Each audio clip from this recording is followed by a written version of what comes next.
আমার ভাইয়েরা, এই আবু লাহাব মক্কায় বলে বের হচ্ছে, তুমি যদি মুহাম্মদ আল্লাহর প্রিয় বন্ধু হও তাহলে তোমার একটা ছেলে সন্তান হয় না কেন?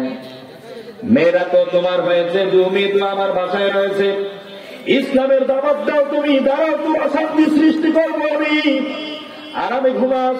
দুই মেয়েকে আমার ফ্যামিলিতে পাঠায়া নিতান্তে তুমি ঘুমাও, এটা হতে দেব না রে মোহাম্মদ। দাঁড়াও, আমি তোর কোন পর্যায়ে নিয়ে যাচ্ছি তোর পরিস্থিতি। চতুর্দিকে বলে বের হলো, মোহাম্মদের একটা ছেলে সন্তান নাই, ও যদি মারা যায়, ওর মেয়েরা যদি সবাই বাইরে চলে যায়, ওর দিন আর ওই মোহাম্মদকে ওর মৃত্যুর সঙ্গে একসঙ্গে কবর রচনা করা হবে। মুহাম্মদ সাল্লাল্লাহু আলাইহি ওয়াসাল্লাম শুনলেন, আল্লাহ পাক তাকে সান্ত্বনা দিলেন, ওয়ারাফা'না লাকা যিকরাক, আল্লাহু আকবার। অনবিক টেনশনের কোনো কারণ নাই, আপনার কেউ না থাকতে পারে, কিন্তু এই দিন আমার পৌঁছিয়ে দেব সর্বত্র। কে বলেছেন? আর জোরে বলেন কে? আল্লাহ পাক বলেন, ও নবী, ও ভাবলো তোমার একটা ছেলে সন্তান হচ্ছে না, ঠিক আছে, এইবার আমি আপনার একটা ছেলে সন্তানের পিতা বানাবো। আল্লাহ পাক আবুল কাসিমকে পাঠিয়ে দিল। আবুল কাসিম পৃথিবীর জমিনে চলে আসলো। আল্লাহর হাবিবের ছেলে সন্তান হয়ে গেল তখন, কাফিরদের মুখ অন্ধকার হয়ে গেল তখন, ঠিক কিনা?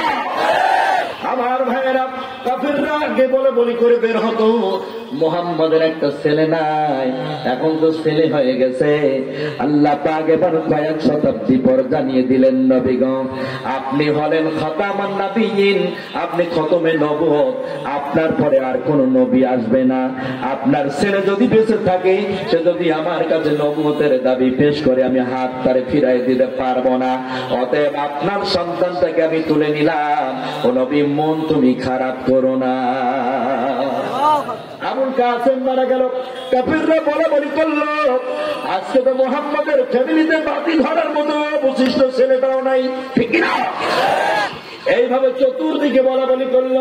বিশ্বনবী মুহাম্মদ রাসূলুল্লাহ কষ্ট পেলেন, ব্যথা পেলেন, চোখ দিয়ে ঝরঝর করে পানি ফেলালেন। দাড়ি মোবারক বিশ্ব নবীর ভিজে গেল যখন, আমার আল্লাহ তাআলা হাবিবকে জানিয়ে দিলেন তখন, ও নবী, কোনো টেনশনের কারণ নাই।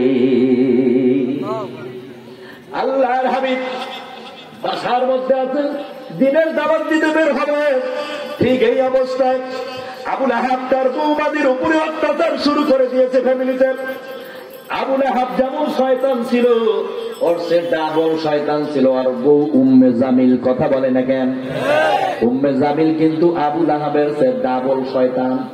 দেখবেন যেই স্বামীটা যত বড় শয়তান হয়, ওর বউ কিন্তু আর সে ডাবল শয়তান হয়, ঠিক কিনা? দেখবেন আপনি কি শয়তান, আপনি কি চালাক, আপনার চেয়ে আপনার বউ কিন্তু ডাবল। বলে না দেখে আপনি বুঝতেই পারেন না, ঠিক কিনা? কথা বলে না কেন? আবু লাহাব যেমন খসর, অর্থাৎ ডাবল খসর আর বউ, ঠিক না? দেখতে হবে ভাই, আম বীজ বুনলে কি আর কাঁঠাল গাছ হয়? কাঁঠাল বীজ বুনলে কি আর আমের গাছ হয়? তাহলে দেখতে হবে এই মালগুলো কোন কোম্পানির। কথা বলে না কেন? কথা বলে না কেন? ওই শতাব্দীতে ইসলামের কারণে বৌমাদেরকে কষ্ট দিয়েছে যারা, এই শতাব্দীতে ইসলামে আন্দোলন করার অপরাধে ফ্যামিলি আত্মীয়তার বন্ধন ছিন্ন করার চেষ্টা চালায় তারা। আমার প্রিয় ভাইয়েরা, এই সেই আবু লাহাব আর ওর বউ উম্মে জামিল বাসার মধ্যে বিশ্ব নবীর মেয়েদেরকে কষ্ট দিচ্ছিল। হঠাৎ করে ছেলেদের উপরে প্রেসার ক্রিয়েট করে দিয়েছে। ছেলেরা, বড় ছেলেটা এবার এই জাহিলিয়াতের অন্ধকারে ডুবে যাওয়ার কারণে সবচেয়ে বেশি মূর্খতায়, অজ্ঞতায় ভরে গেল। আল্লাহর নবীর মেয়েকে তালাক দিতে বলা হলো।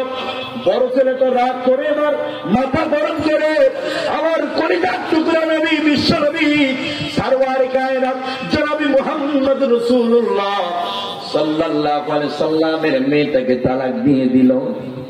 আল্লাহর হাবিবের মেয়ে ক্রন্দন করলেন, বাসা থেকে বের করে দিল।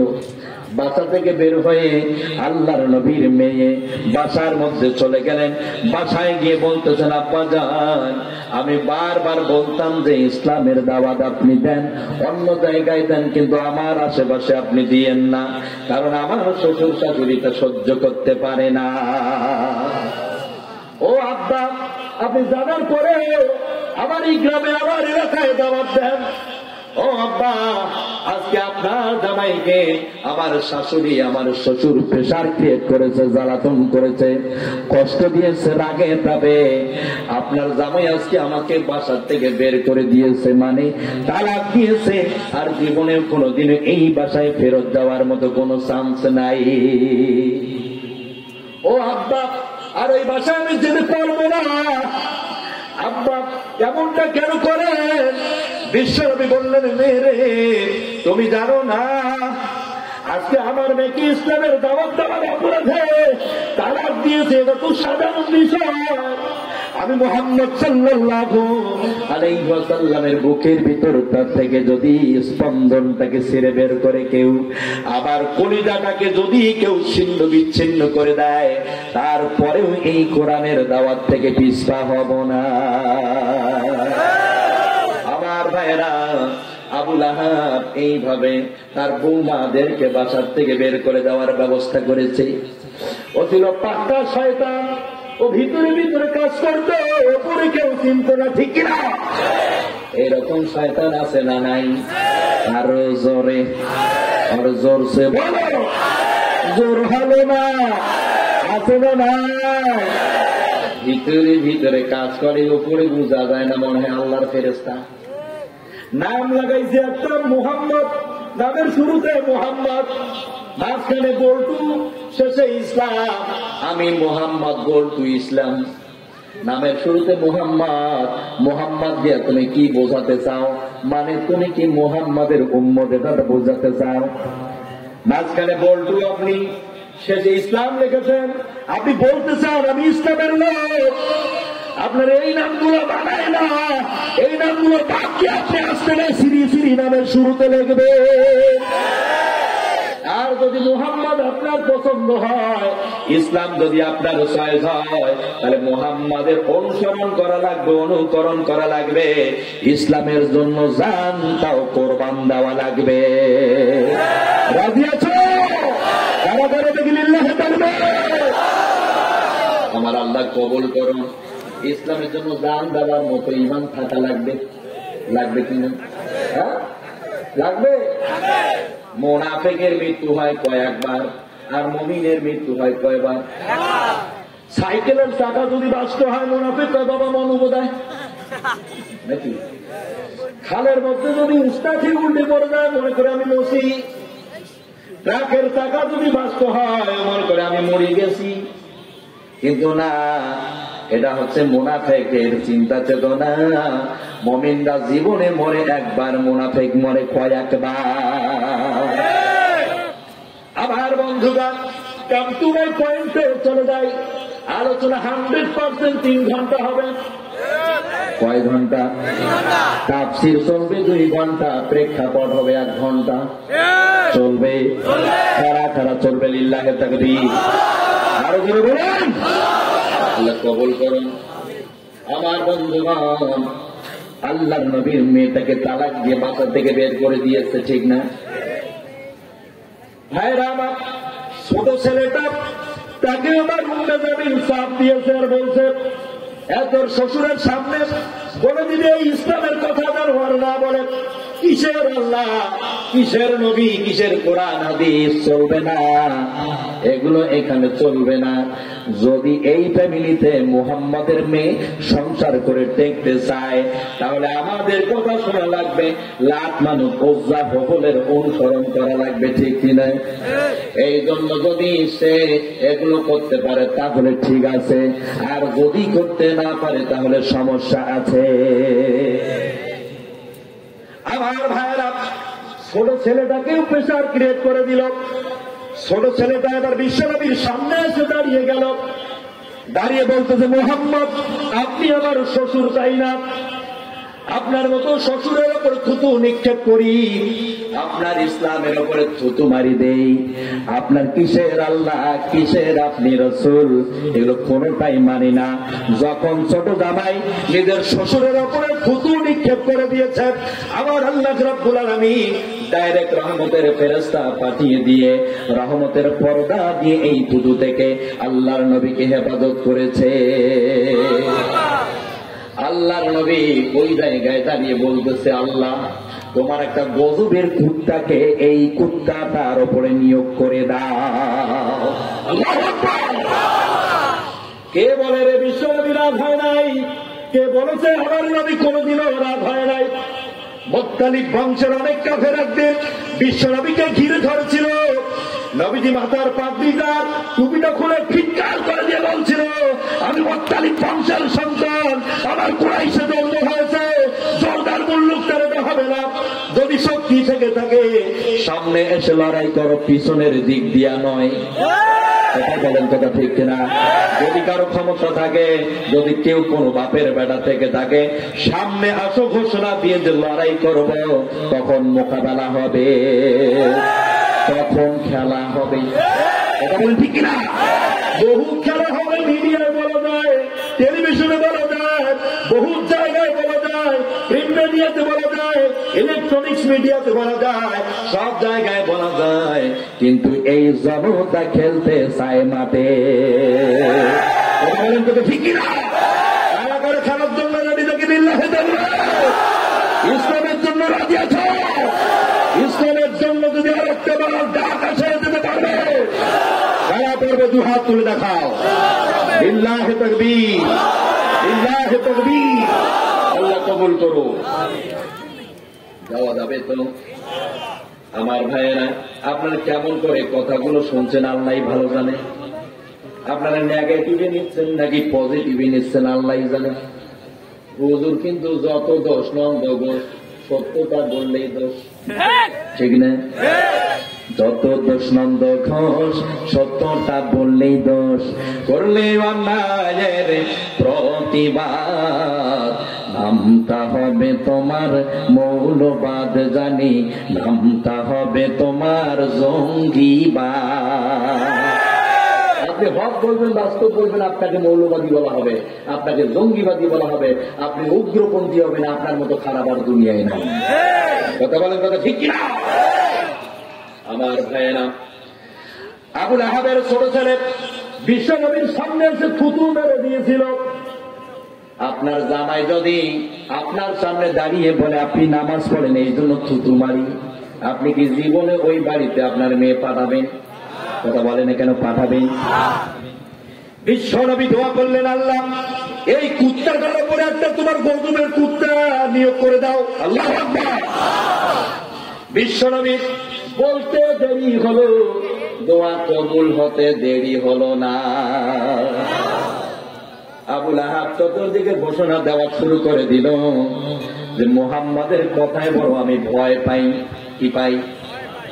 গুলি মিক্স হতে পারে, কথা মিক্স হতে পারে, কিন্তু মুহাম্মাদের কথা তো আল্লাহ ব্যাক করে দেবে।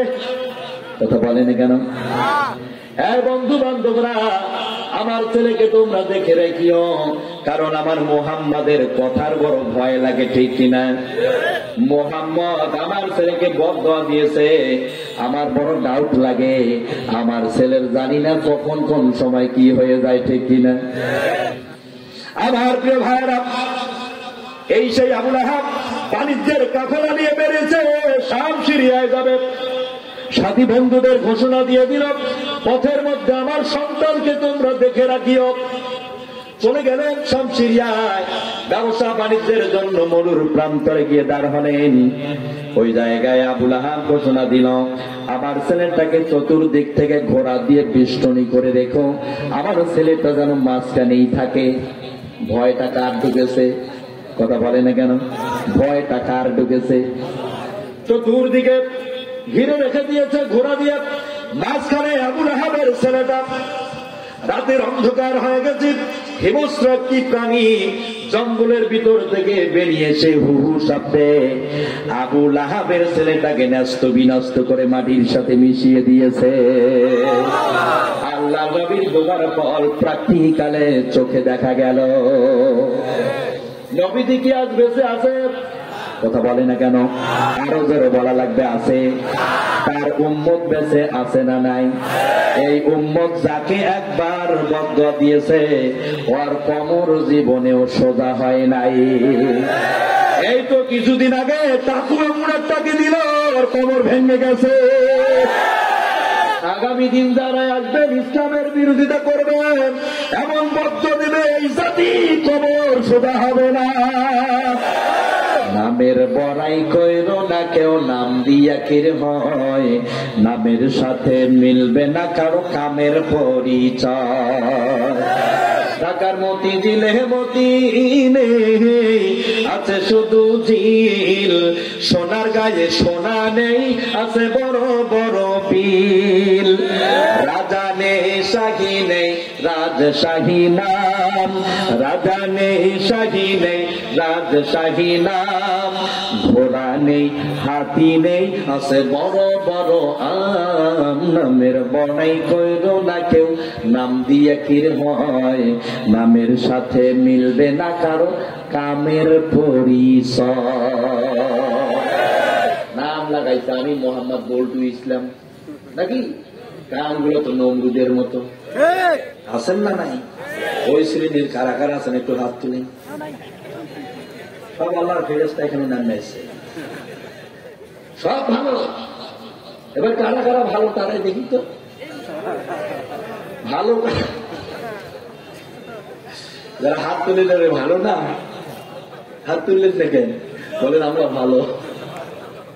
ভালো আপনারা? একটু আগে যারা হাত তুললেন না তারা তো খারাপ, নাকি? তারা একটু আরেকবার হাত তুলেন তো দেখি, মানে ভালো না? এই দিকে একজন তুলছে।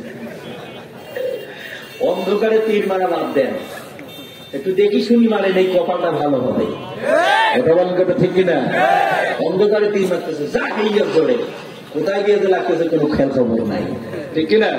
একটু দেখেন, দেখি শুনি মানেন, কপালটা ভালো হইল। কথাটা কি বুঝতে পারতেছে?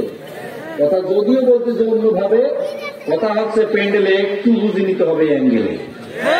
কথা বুঝতে পারতেছেন? একটু বুঝে নিতে হবে অ্যাঙ্গেলে। আমার ভাইয়েরা, হুজুররা কাউকে এইভাবে গালি দেয় না। আজকে তো শুধু তাফসীর চলছে, তাফসীর কূপ, তাফসীর, ঠিক কিনা? এই আবু লাহাবের ছেলেটাকে ছিন্ন বিচ্ছিন্ন করে দিল, ঠিক না? আবু লাহাব আর বাণিজ্যের কাফেলা নিয়েতে থাকতে পারল না, ব্যাগ হয়ে মক্কার দিকে চলে আসলো। আসার পরে আবু জাহেলকে বলল, আমি দেখে নেব আব্দুল্লাহর বেটা মোহাম্মদ কত বড় হয়েছে। আমার ভাইরা, মক্কায় আসার পরে প্রচন্ড ষড়যন্ত্র শুরু হয়ে গেল আমার নবীজির বিরুদ্ধে। আল্লাহর হাবিবা প্রকাশ্য দিবালোকে থাকতে পারতেছে না, দিনের দাওয়াত দিতে পারতেছেন না। আমার নবীজি আরাকানের ঘরের মধ্যে আত্মগোপন করে রাতের বেলা দাওয়াত দিয়েছে। আমার বিশ্ব নবী মক্কার বাড়িতে আরাকানের ঘরের মধ্যে লুকিয়ে লুকিয়ে দাওয়াত দিচ্ছেন। দিনের দাওয়াত থেকে বিরত রাখার কোন সুযোগ হচ্ছে না কারো। কাফেররা বলল, মুহাম্মদকে কিভাবে দিন থেকে সরাই দেওয়া যায়? ওলিদ ইবনে মুগরা নামের একজন কাফের বলে দিল, যদি ওকে হত্যা করে দেওয়া হয় তাহলেই তো শেষ হয়ে যায়। ষড়যন্ত্রের জাল আবার নতুন করে সৃষ্টি করতেছে ওরা। আল্লাহর নবীজি যখন আরাকানের ঘরের মধ্যে ওরা নবীজিকে হত্যা করতে চাইল, আল্লাহ পাক সঙ্গে সঙ্গে সূরা কলমের 13 নম্বর আয়াত নাযিল করে দিল, উতুল্লিম বা'দা যালিকা জানি। আল্লাহ বলেন, ওই লোকটা হচ্ছে উতুল, এই লোকটা হচ্ছে জানি। উতুল মানে হলো জারজ, আর জানিন মানে হলো বেজন্মা। কি? উতুল মানে কি? জারজ। আর জানিন মানে কি? জন্মটা হয় নাই, কেউ দেয় নাই ওরে। আগে তো মুরগি হাঁসের ডিম দিয়া বাচ্চা ফুটাইতো, ঠিক না? এখন ডিম কে কে ফুটায়? মেশিনে পোতা হয়, ঠিক কিনা? এটা কি বলা হয়? হাইব্রিড। হাইব্রিডের বাংলায় হইল অজন্মা জারস। কথা বলেন ঠিক কিনা? এই হাইব্রিড নামের কিছু মানুষ আছে, এই হাইব্রিড এরাই হচ্ছে ইসলামের বিরোধী। বুঝেও না, শুনেও না, বোঝারও চেষ্টা করে না, ঠিক কিনা? বলে মুই কি হল রে মোর ভাতার চকিদার। মনে রাখবেন পিপিলিকার পাকা গজায় মরিবারও করে। পিপিলিকার যদি পাকা গজায়, আর এই পিপিলিকা যদি বলে আমি এবার প্লেনের সঙ্গে টাকর দিয়ে উড়াবো, হবে? পিপিলিকা যদি বলে আমি হেলিকপ্টারের সঙ্গে যাবো, চলবে? উড়া তো দূরের কথা, ওই হেলিকপ্টার প্লেনের একটু বাতাসের যদি ছোঁয়াও লাগে ওর পাকা খুললা ধর পড়ে মরবে, ঠিক কিনা? আমার প্রিয় ভাইয়েরা, আজকের আলোচনা যেই সেই মানুষকে কিন্তু ভালো লাগার কথা না, যাদের ইমাম বলতে আছে তারাই তো ভালোবাসবে, ঠিক কিনা? আর যার একটু তুন্দর মন্ডল আছে, মানে হাবুডি বাবুডি টেন্ডি স্টার, এই সলিমুদ্দি এই কলিমুদ্দির ভিতরে কিন্তু শুরু হয়ে গেছে চুলকানি, দারক্ষা চুলকানি, কাটা যাক ফাঁসা যাক, তার জন্য নিয়ে যান এখতিয়ারি বেঙ্গল বম, যেখানে লাগাবেন বন্ধু 5 মিনিটে আরাম। কথা বলার কথা ঠিক কিনা? আর সলিমুদ্দি কলিমুদ্দি বোঝার চেষ্টা করো আমার ভাইয়েরা। এ কিন্তু মক্কায় এসে প্রচন্ড ভাবে বিরোধিতা শুরু করে দিল।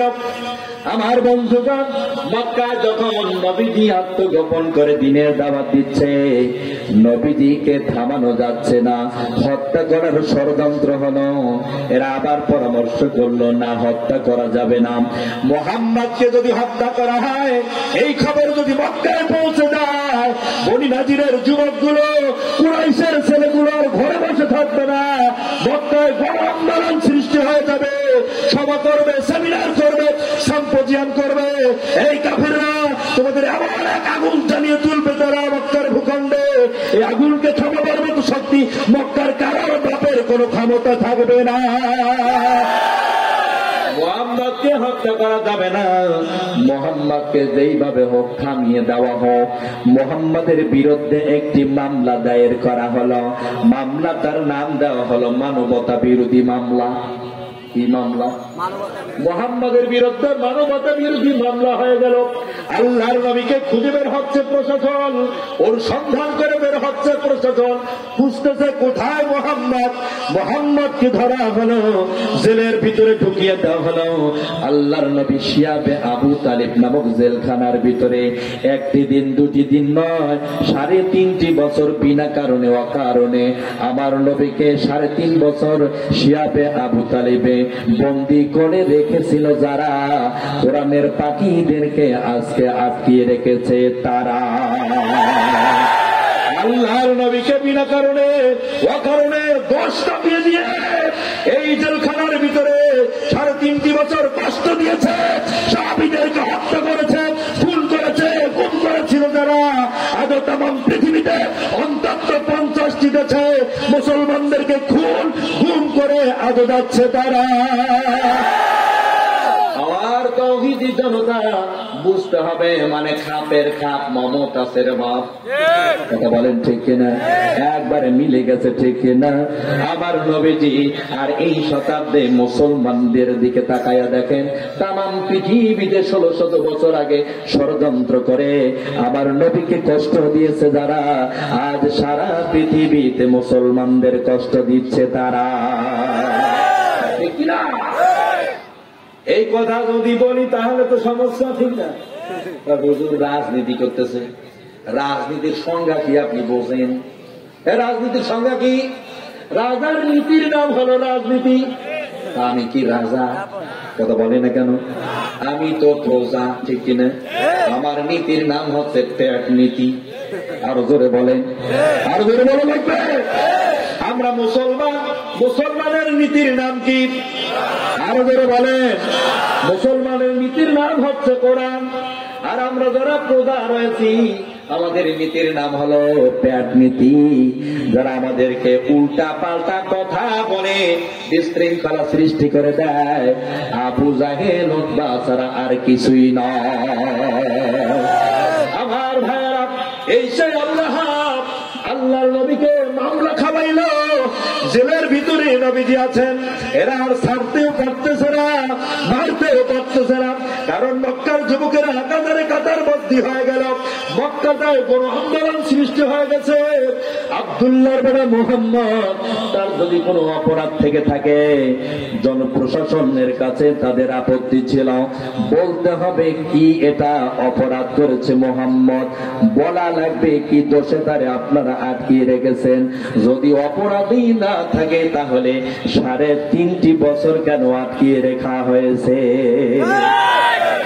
আর যদি অপরাধ থেকে থাকে, সে অপরাধটার জাতি জানতে চায়, ঠিক কিনা? এই অপরাধের জাতি জানতে চায়, এই অপরাধের সারা পৃথিবীর মানুষ জানতে চায়। অপরাধটা প্রমাণ করে দেখাবেন, জনগণ মানুষের সামনে ঝুলান্তি করে মেরে দেন, আমাদের কোনো আপত্তি নাই। কিন্তু অপরাধও থাকবে না, আবার সে দোষও থাকবে না, সে আবার কেন ওখানে আটকা থাকবে? এইটা কোনদিনও হক্কানি মানুষ মেনে নিতে পারে না। বিনা দোষে জেলখানাতে আলেমেরা সব বন্দী, রাস্তা থেকে তুলে এনে ওরা করছে বন্দী। বিনা দোষে জেলখানাতে আলেমেরা সব বন্দী। মামলা দিল হত্যার চেষ্টা, আমরা কেহ তা জানি না, তাকে থেকে মার্ডার করেছে তাকেও আমরা চিনি না। দেশের যত মিথ্যুক আছে ওরা সবাই সাক্ষী, বিনা দোষে জেলখানাতে আলেমেরা সব বন্দী।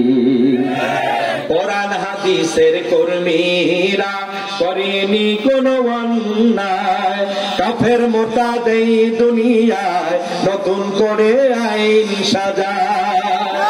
কোরআনের আলো নিভাতে কতই করছে ফন্দি, বিনা দোষে জেলখানাতে আলেমেরা আজ বন্দী।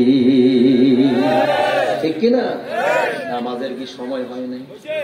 আসরের কি আজান হয় নাই? নামাজ কি পড়তে হবে না? নামাজের টাইম দেওয়া হোক এখানে, কি বলেন আপনারা? হ্যাঁ,